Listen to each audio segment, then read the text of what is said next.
Yeah, man, probably a burrito or a taco or... Oh, hey guys, how you doing? I'm just ordering a burrito or perhaps a taco, maybe some wedges. Cool, man. I look forward to that. Sour cream, don't forget it. Hey, while I'm here, while I'm waiting for my taco, I figured I'd share with you a great little technique you can use to analyse any exercise. We call it the Net 10. There's a little dance that goes with it. Net 10, man, it means new exercise technique. So it's a great technique for you guys to analyse the effectiveness of any new exercise that someone asks you about. And there's 10 steps, that's right. 1, 2, 3, 4, 5, 6, 7, 8, 9, 10 steps which we're about to go through. So let me shoot them out your way after you finish admiring my pants that look like they're made of leather, but they're not. Okay, let's have a look. Step number 1. So anytime you're having a look at an exercise, teaching an exercise on the gym floor, in the personal training studio, outdoors, or aiming to make an educated decision on whether it's a great exercise and how to go about teaching someone to do it, the first thing we do, step number 1, is to, ta-da, demonstrate the exercise. So step number 1 is, ta-da, to demonstrate the exercise. And I think there's something in that for all of us. So how about you have a little bit of a go at that? Ta-da, demonstrate the exercise. So step number 1 of our 10 steps, which leaves 9, is ta-da, demonstrate the exercise. The next step that we like to use is to identify what the target muscle is. So we'll say, what is the target muscle? What is the target muscle? So obviously I'm pointing to my leg, which means I'll be doing a leg exercise. So what is the target muscle is the next step. So step number 1 is, ta-da, demonstrate the exercise. Then we go, hey, what's the target muscle of this exercise? What is the target muscle? We generally always point to the leg, even though it could be another exercise. It's just a dance, people. All right, so step number 1, demonstrate the exercise. Ta-da. Step number 2, what is the target muscle?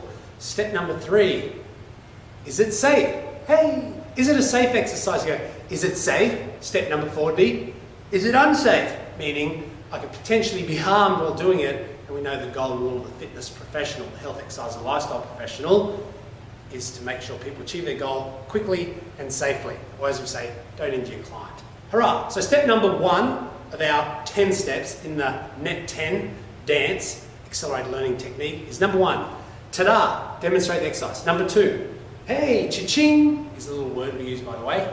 Cha-ching, what's the target muscle? And we've got, is it safe? Yes, it is. Or is it unsafe? No, not good, you could get injured. There's a couple of little things to have a look at there. So 4 steps. Step number 5, we always ask, is the exercise functional? Is the exercise functional? The movement that goes with, is it functional? Is we go, rah, and we pick it up. So I'm doing a little lunge move there. Rah, is it functional? I'm throwing in the rah there because I like it, I've just made that up. But let's run with it, shall we? Rah, is the exercise functional? I'm sure my taco will be here soon. Yummy. All right, so step number 1 would be to, I'm sure you can fill in the blanks here, would be to, ta-da, demonstrate the exercise. Step number 2 is, cha-ching, what is the target muscle? So what is this exercise targeting on your body? Step number 3, very important, because we like to keep people safe. So, is it safe? Hooray, I'm happy because it's safe. Is it unsafe? Ew, I'm hurt, I'm injured, bad. No good, we don't want to give people that. And we also want to make sure that the exercises are, rah, functional. So we're teaching people how to use their body in a functional manner. A couple other great things to have a look at. So we've got step number 6 is, boom, muscle man pose, front double bicep, yeah. Is it of benefit? Meaning, the person doing the exercise, will they get a benefit? So, is it of benefit? Hooray! It's a good step. I love the next step, it's coming at you, which is step number 7 is there a better exercise? So there I am, scanning the horizon like a Frankie Zane, looking for a better exercise out there somewhere.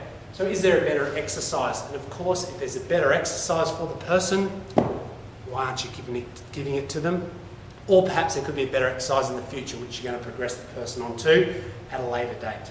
So let's just go over those last couple again. Step number 6 was, hey, is it a benefit? Meaning, will the person gain a benefit from doing it? And then we've got, hey, is there a better alternative out there? So we're looking for variations of the exercise.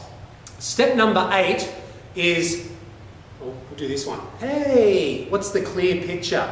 So I'm doing my little TV there, my little frame. So is it a clear picture, all right? Is it a clear picture? Meaning, what's the perfect technique for the exercise? That's where you'd obviously demonstrate the exercise and make sure that when you're teaching this, if you're a coach teaching it to students or you're a student teaching your clients, that you give a great demonstration. After you demonstrate the exercise, you relate back the key points to it and make sure that the individual you're teaching has a very clear understanding of how the exercise should be done correctly. That's your clear picture. We also go, what are some fuzzies? So what's the fuzzy picture is our next step. So I believe that's step 9 we're up to, is what's the fuzzy picture? Now the fuzzy picture means what are the common mistakes that people make when doing an exercise. So for example, if we look at something like a squat, which is a very functional exercise with the target muscle being the quads and the glutes, etc., etc. There are some common mistakes. Obviously, people bending from the knees, keeping their back upright, bending from the hips too much, or losing balance.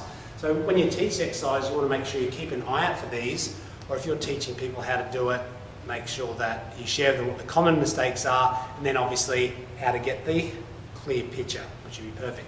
And finally, step number 10, a little karate chop hands there. We're having a look at what are some common variations of that exercise. So for example, using the squat, common variations of the squat, you'll see people doing like sumo squats, raw, and you'll see people doing front squats sometimes as well. So it means that when you go about teaching these exercises, you can also make sure that people are aware of some common variations.